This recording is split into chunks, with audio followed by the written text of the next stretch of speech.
Wait. Uranus, Mars, and then Saturn, too. Wow.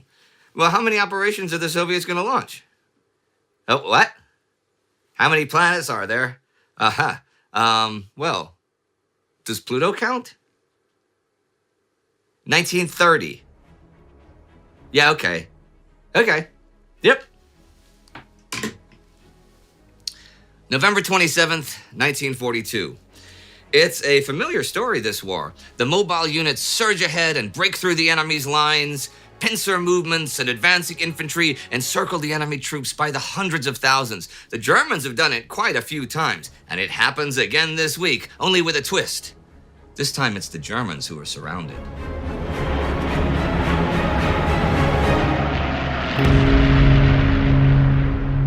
I'm Indy Neidell. This is World War II.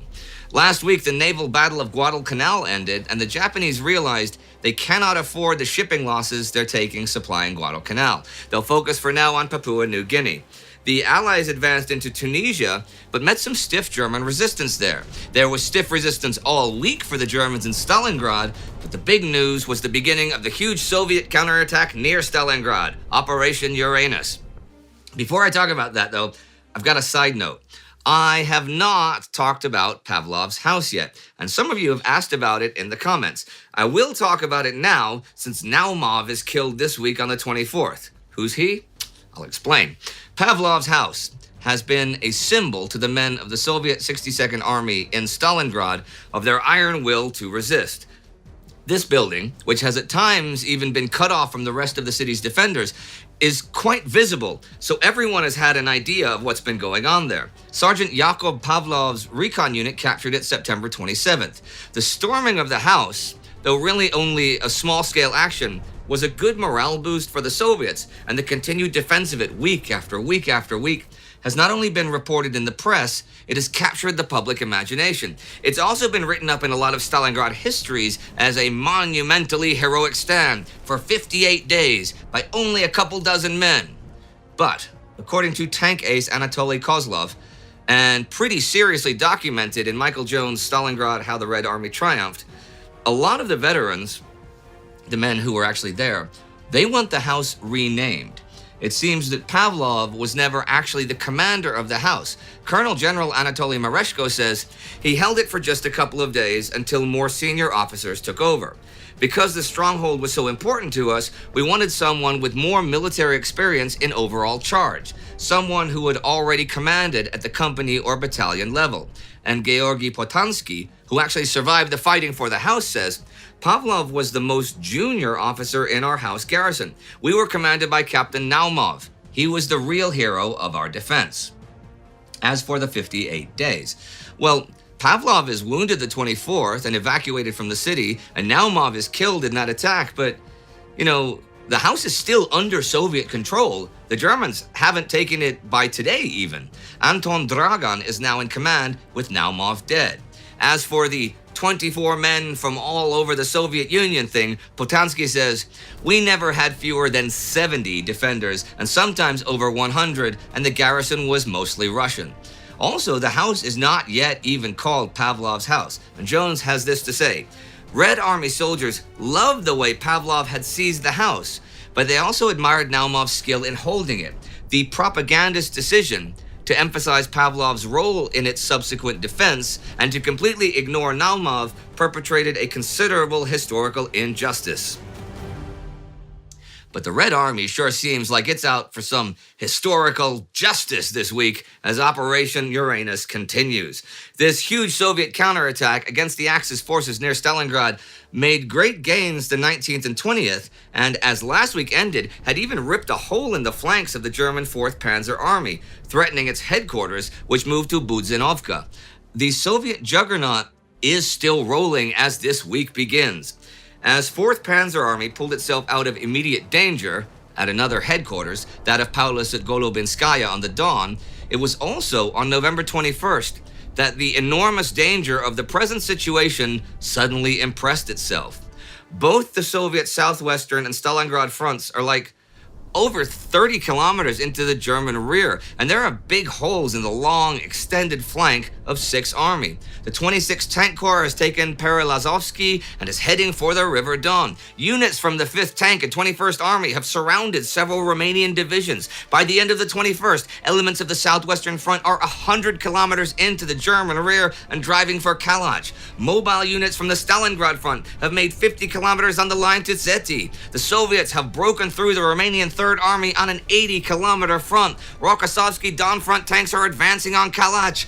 Early the 22nd Sovietsky is cleared of Germans. That night, 26th Tank Corps begins trying to force the Don. German command has now been forced to move from Golubinskaya to Nizhny Chir, though 6th Army Commander Friedrich Paulus will fly into Stalingrad on Hitler's personal orders.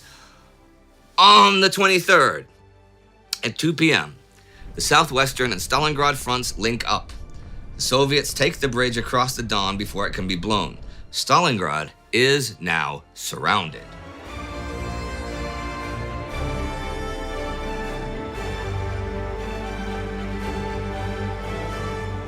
On the basis of data supplied by the Don and Stalingrad front staffs, Colonel General Vasilevsky reckoned that as a result of the past 100 hours of offensive operations, the Red Army had encircled between 85,000 and 90,000 enemy troops.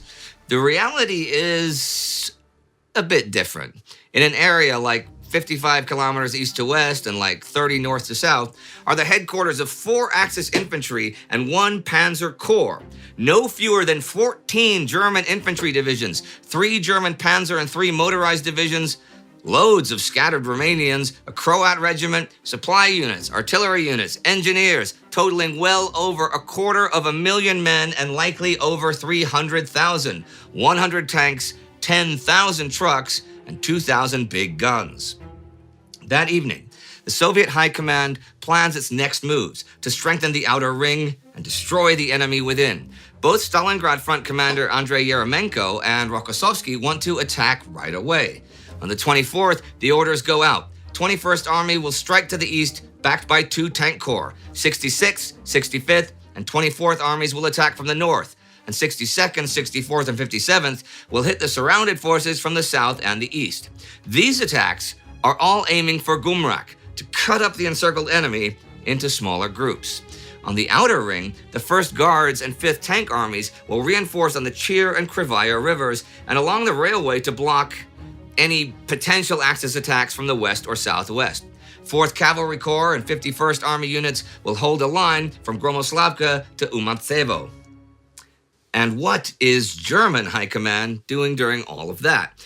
Well, Army Chief of Staff Kurt Zeitzler and Army Group B Chief of Staff Georg von Schodenstern have been sorting out a breakout operation, and apparently Adolf Hitler has accepted this and even abandoning Stalingrad if there really is going to be a catastrophe. But the morning of the 24th, not long before the order is to go out to 6th Army to start breaking out, Hitler radios, "No way, Jose," because that was Paulus's nickname, Jose Paulus.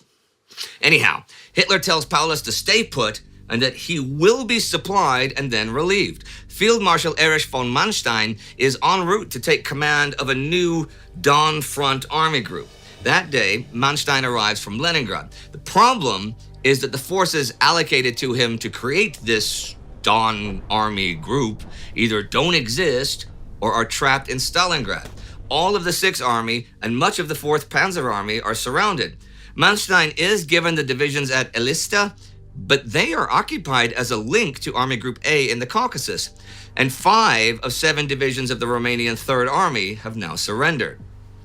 OKH orders Ewald von Kleist from Army Group A down in the Caucasus to transfer the 23rd Panzers to Manstein, but this further weakens the army positions down there, who are on the defensive and being attacked again and again by Ivan Maslenikov's northern group.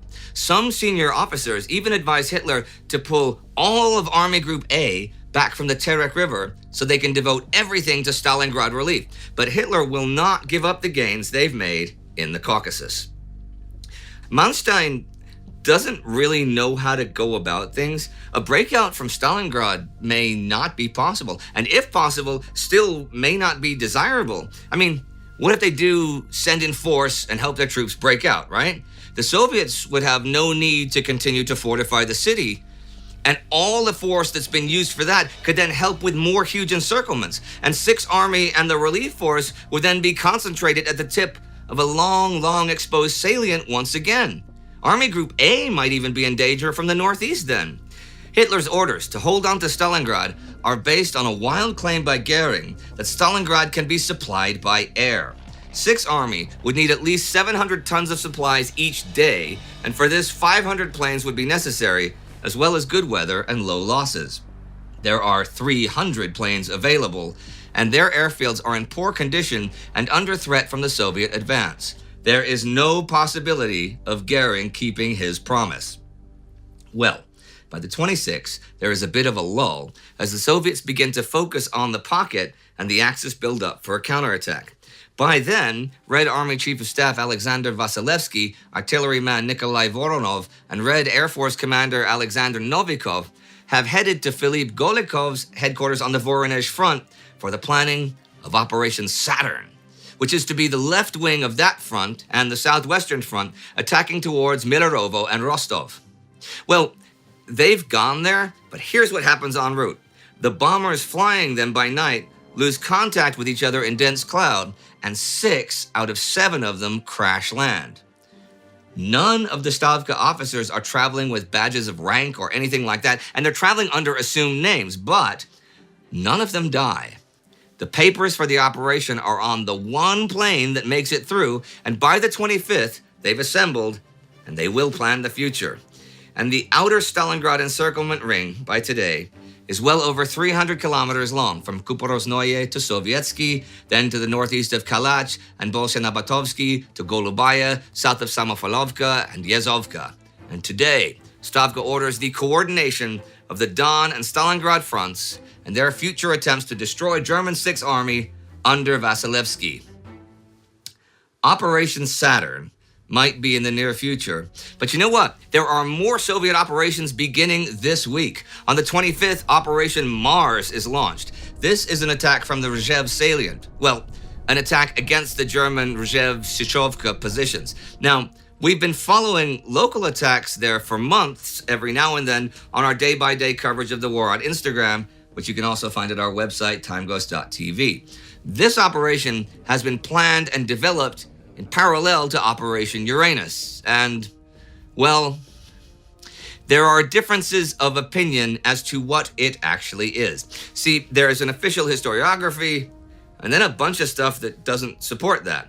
Svetlana Gerasimova writes, representatives of the Soviet High Command described Operation Mars as a diversion, designed to keep the Wehrmacht from sending divisions to the southern sector of the front, and called Operation Uranus the main offensive. And yet she notes that David Glantz, who I've mentioned many times in this series, points out in his book, Zhukov's Greatest Defeat, spoiler, that in its level of preparation, scale, and scope, Operation Mars was as significant, if not more so, than Operation Uranus. He calls these operations twins, maintaining that one operation is to surround and destroy Paulus's Sixth Army in the south, and the other is to surround and destroy Model's Ninth Army further north. Okay, I will likely talk more about various people's opinions as to whether it is a main offensive or a diversion in the weeks to come. So let's not clutter the comments with it yet, okay? Cool. The Soviet Kalinin and Western fronts are to do the surrounding and destroying thing to Walter Model, and Operation Jupiter is to follow in a few weeks, which will ideally destroy all of the enemy east of Smolensk. That's the basic idea. So Mars kicks off the 25th on the sides of the salient. The weather is terrible, though, which hinders things straight off the bat. Still, Nikolai Kiryukhin's 20th Army pushes back the Germans some 10 kilometers on a 4-kilometer front. Then the Mobile Group goes forth to break through the defense. This is what then happens, according to Soviet 2nd Guards Cavalry Corps. The area, insignificant in size, was jammed with troops, wagons, transport, ammunition, artillery, cavalry. In addition, the terrain was open and there were no woods. The enemy is sweeping our combat formations to their depth with artillery and mortar fire and bombing them from the air. Our units have no cover, are suffering colossal losses in men, horses, and equipment. The gullies in several places are piled with thousands of dead corpses and dead horses. On the 26th, 6th Tank Corps loses over half of its tanks, and yet, at the end of the week, both they and 2nd Guards Cavalry have fought their way deep into the enemy and have cut the Rzeszów-Sychovka railway line. The attacks the 25th from the west, south of Belyi, punched a big hole in the German lines, and mechanized troops advanced 25 kilometers and are in position to cut the railway supplying the enemy at Belyi, but at an enormous cost. There is a memorial in what can only be described as the Valley of Death along which the Soviets advanced to the well over 12,000 men who fell there. There are also more Soviet attacks up there to the northwest beginning this week. The 3rd Shock Army attacks north and south of Veliki Luki the 24th, taking Bogorodetskoye. The main attack kicks off the following day at 5 a.m. On the 26th, the 381st Rifles captured Chusprovo, which cuts the rail link to Novosokolniki. On the 27th, the German garrison in Veliki Luki is surrounded and Gruppe Meyer cut off. There are plans afoot to attack the Axis everywhere, it seems. Hitoshi Imamura formally takes over Japan's Rabaul Command the 26th after arriving the 22nd. He sends 2,000 men immediately across the Bismarck Sea to reinforce Buna. He thinks the Allies are about to mount a big offensive against Buna and Gona. He is correct. However, that is going to be easier said than done, as Edwin Harding, leading the 2 regiments of the U.S. 32nd Infantry Division across the island to Buna, is finding out. He was to regret openly stating his belief that the operation would be easy pickings. The exhausting 85% humidity and 90-degree heat of the rainy season sapped the strength of his forces. Dysentery, scrub typhus, fever, and jungle rot were bringing high casualty rates before the fighting began in earnest. The appalling conditions were taking their toll on the Australians to the north, whose progress in the final 20 miles to Gona was even slower. When his advance stalled 10 miles south of Buna, he confessed he was facing a catastrophe of the first magnitude. On the 22nd, MacArthur orders the attack at once on Buna. Harding complies, but frontal assaults against the Japanese fortifications of tree trunks, concrete, dirt, and even steel, with machine gun nests and communication tunnels, do not work. Flanking movements just end up with men in mud up to their waists or armpits being raked with Japanese machine gun fire. The Allies are on the move everywhere. Allied troops have by now taken the western half of Tunisia. On the 25th, American troops destroy 30 Italian and German planes on the ground at Jeddah. The 27th, the Allies captured Taborda, 24 kilometers west of Tunis. Further to the east, on the coast in Libya, on the 23rd, Erwin Rommel's forces fall back to the El Agheila position, and Bernard Montgomery stops his westward advance after making 1,000 kilometers in 14 days. The Germans invaded Vichy France 2 weeks ago when the Allies invaded Vichy French North Africa, and many French leaders and troops went over to the Allies. Today, on the 27th, the German 2nd SS Panzer Corps occupies Toulon, and French Admiral Jean de Laborde orders the French fleet there scuttled rather than having it fall into German hands. 2 battleships, 2 battle cruisers, 4 heavy cruisers, 2 light cruisers, 1 aircraft transport ship, 30 destroyers, and 16 submarines are sunk. 3 subs escape and join the Allies at Algiers. And on the 25th in Greece, led by British SOE agents, Greek resistance fighters from 2 rival organizations join forces and blow up the viaduct at Gorgopotamus on the Athens-Salonika Railroad. This is Operation Heartling.